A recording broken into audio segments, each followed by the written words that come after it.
There have been many great storytellers in hip-hop, and one of the greatest is, without question, Scarface. Today, we're diving into multiple Scarface songs, the music, his verses, his delivery, and seeing how his unique ability to draw you in and tell you a story is his superpower. Scarface hails from Houston, Texas. He began rapping, signed with Rap-A-Lot Records, joined the Ghetto Boys, first appearing on their second album, though at that point he was going by the name Action. There is a whole lot more to say on the Ghetto Boys, and I can't cover it all right now. But the Ghetto Boys were known for their violent lyrics, but just like NWA, that's not quite the full story. For instance, take the Ghetto Boys song, My Mind's Playing Tricks on Me. This song is all about paranoia and the stress of the life that they live. It's not glorifying violence, it's actually the exact opposite. It shows how all of this affects you mentally. You're constantly worried for your own safety, for your life. Let's take a listen to one part of one of Scarface's verses on this song. I'm pumping in the clip when the wind blows. Every 20 seconds got me peeping out my window. Investigating the joint for traps. Checking my telephone for texts. I'm staring at the woman on the corner. It's up when your mind is playing tricks on you. This was originally going to be a Scarface solo track, which is why he has two verses on this song. This is from the 1991 Ghetto Boys album, We Can't Be Stopped. But later that same year, Scarface released his debut solo album, Mr. Scarface Is Back. That was followed by The World Is Yours in 1993 and The Diary in 1994. And this album, The Diary, has one of his most powerful songs on it, I Seen a Man Die. This song deals with mortality from multiple angles, first person, second person, and third person. And not only from the emotional perspective of someone at the end of their life, taking in their last breath, getting ready to pass away, but also from the perspective of someone who has taken a life and now has to carry around the weight of that burden for the rest of their life. Each verse concludes with the now famous hook, I've never seen a man cry till I seen a man die. You just need to listen to this song because me explaining it or playing a clip is not going to do it justice. But there is another element here that I want to focus on that's specific to Scarface and specific to this song. So the story goes that producer N.O. Joe is working on this with Scarface and Mike Dean. Mike and Face came up with the synth line and bass part respectively. N.O. Joe came in and redid the drums. By the way, N.O. Joe has a really fantastic breakdown of this on YouTube. I'll link to it. In that, he recreates the beat based on what he did, all of his programming, as well as what Face and Mike Dean did. But then when it came time to record the vocal, N.O. Joe had a suggestion. He said, what if you rap this like you're a preacher? Scarface wasn't exactly sure what that would be like or if it would work, so N.O. Joe went into the booth and rapped it for him, showing him what this could be like. Of course, Scarface then tries it himself, and the rest is history. Just listen to his vocal delivery on this song. He greets his father with his hands. Rehabilitated slight. Glad to be the man's child. The world is different since he's seen it last.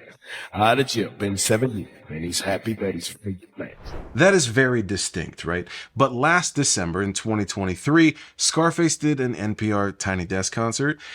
That Tiny Desk is incredible, and if you haven't seen it, you have to watch it. Let's check out his delivery live in this intimate setting. He greets his father with his hands out. Rehabilitated slight. Glad to be the man's child.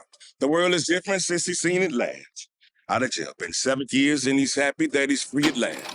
Come on, you gotta watch this full Tiny Desk. It's 30 minutes. It's incredible. He's got the live band there, he's got the singers, he's playing guitar, Mike Dean's there, and the whole time he's just telling stories and just reeling you in the whole time. The crazy thing is The Diary, the album that this song is from, is 30 years old, came out in 1994.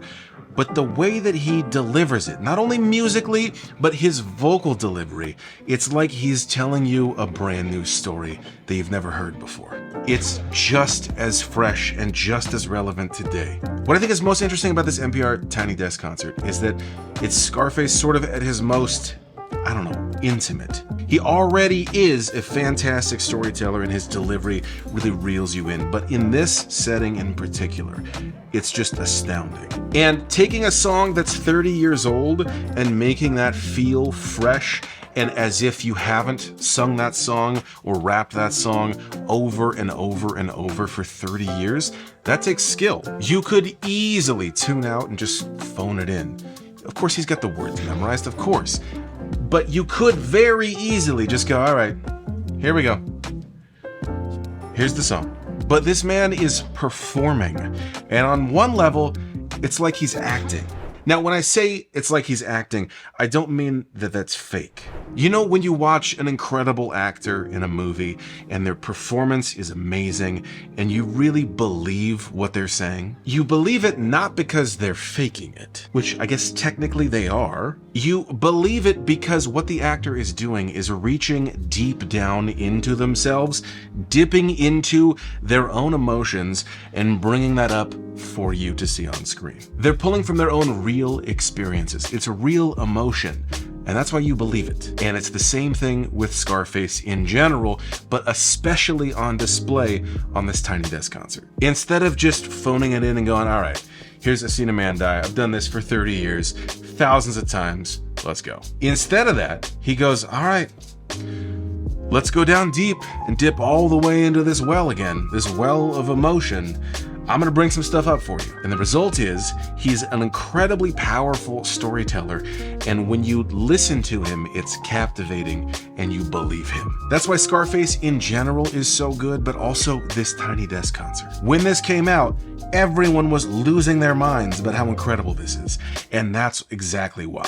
He's bringing a fresh perspective to it, dipping down into that emotional well once again. And the result is, when Scarface says, "I've never seen a man cry till I seen a man die," I believe him and I go, oh my God. Oh, it's the real stuff of life, man. I might cut a little bit of this out, leave it in, I guess. I might cut some of this out though. Scarface has a ton of fantastic songs. I just want to look at one more today, and that's "On My Block." So storytelling wise, he's talking about the idea of home and how crazy things can happen, but no matter what happens and no matter where you go, it's always home. But then his delivery is the thing that sets it over the top. Every day has been the same old thing on my block. You either working or you're slanging coke. Already, the record version is great. He has very distinct delivery. But now check out this Tiny Desk concert. Every day be like the same old thing on my block. You either working or you juggle cocaine. The combination of these two things, the storytelling and the delivery, that's the magic of Scarface. He looks at difficult subjects like paranoia, mortality, drug addiction, violence, and he really just has you sit in it. He doesn't provide an easy answer because there isn't one. But listening to Scarface's songs, he has sympathy for everybody. And his delivery and his injection of emotion, he's going deep down into that well.